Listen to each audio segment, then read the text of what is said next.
Welcome back to the newsroom. It's time now for Focus. After days of protests against him, Hosni Mubarak says he will step down as Egyptian president later this year.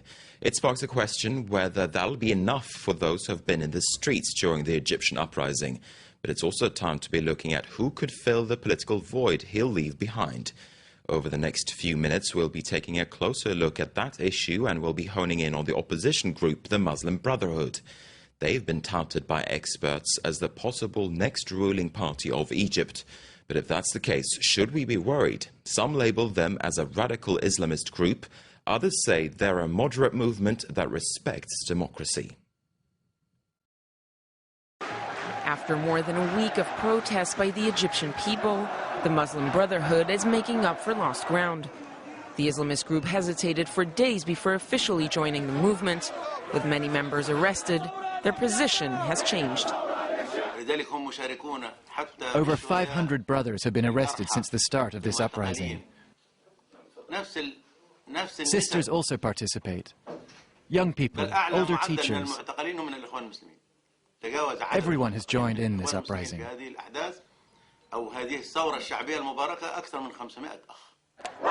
It took until Friday for the Muslim Brotherhood to officially call its members onto the streets. But their latest line is for Egyptians to unite until the regime falls. As pressure on Mubarak grows, most people are not asking whether the group will play a role, but how. The Muslim Brotherhood's influence is unquestionable as the only opposition group with a coordinated network that extends from the grassroots of society to the professional classes. Analysts put its support among the population of 80 million at between 20 and 40%. Muslim Brotherhood is a reality, a popular organization, very well known for people in every street, in every village, in every family, maybe. The U.S. and Israel are among the world powers which fear the demonstrations will lead to an Islamist takeover in Egypt. To reassure the international community, the Muslim Brotherhood has united with the secular opposition by backing former UN official Mohammed al-Baradei. But the concerns persist. They are still perceived as a threat to the powers in place, a threat to the army and the economy, but also to Western powers, a support system that these kinds of regimes need to stay in power. Experts, however, are sure the party would do well in any free election. The care and aid they give is of good quality. It shows a certain integrity and a willingness to help others. That means they give off a strong positive image. The Muslim Brotherhood has not yet put its hand up to lead the country, and it may very well be a job it's not seeking, at least for now. For more now on the Muslim Brotherhood, I'm joined by Hamid Zahid.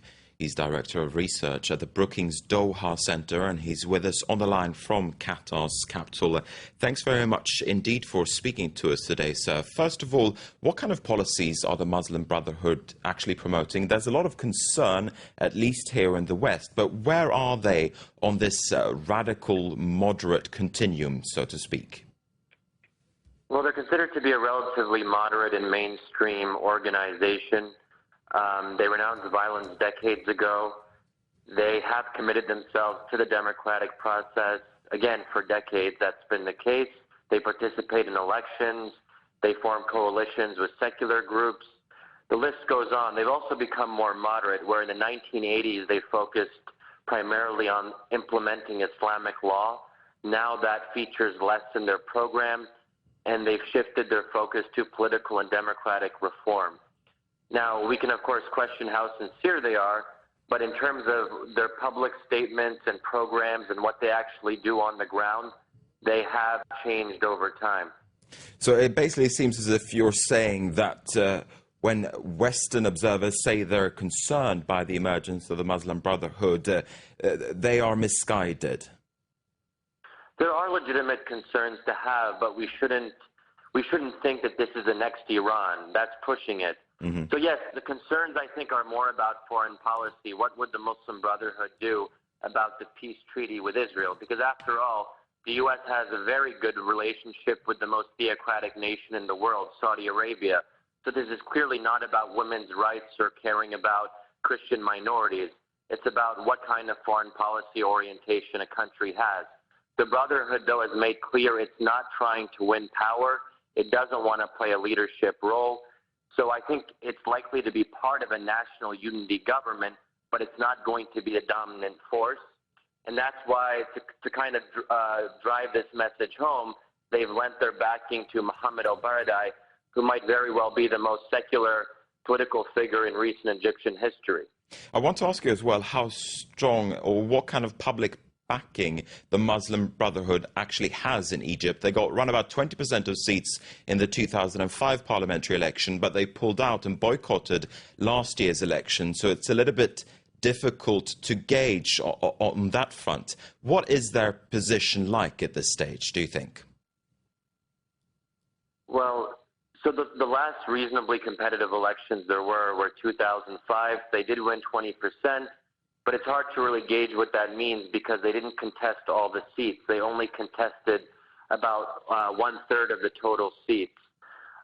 They did very well, obviously, but just because someone votes for the Brotherhood doesn't mean they agree with their ideology. The Brotherhood is popular for a variety of reasons. It's perceived to be less corrupt. It provides social and educational services to the Egyptian population. So it's not only Islamists who support the Brotherhood, but a wide range of people in Egyptian society.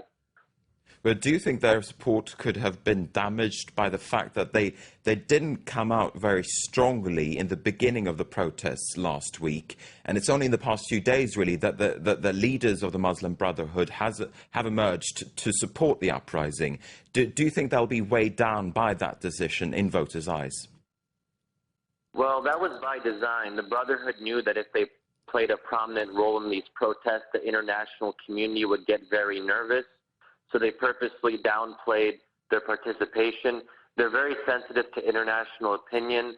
They're worried about another Algeria where the world gets very nervous and decides to undermine democracy in an Arab country out of fear of Islamist groups. So that's very much at the forefront. So even though they've played a relatively minor role in the protests so far, we're already seeing so much alarmism from the West. And I think this is precisely why the Brotherhood doesn't want to be very visible right now. All right, Hamid Zahid, thanks very much indeed for speaking to us here at France 24. We're going to have to wrap up today's focus right here. Thanks indeed for watching.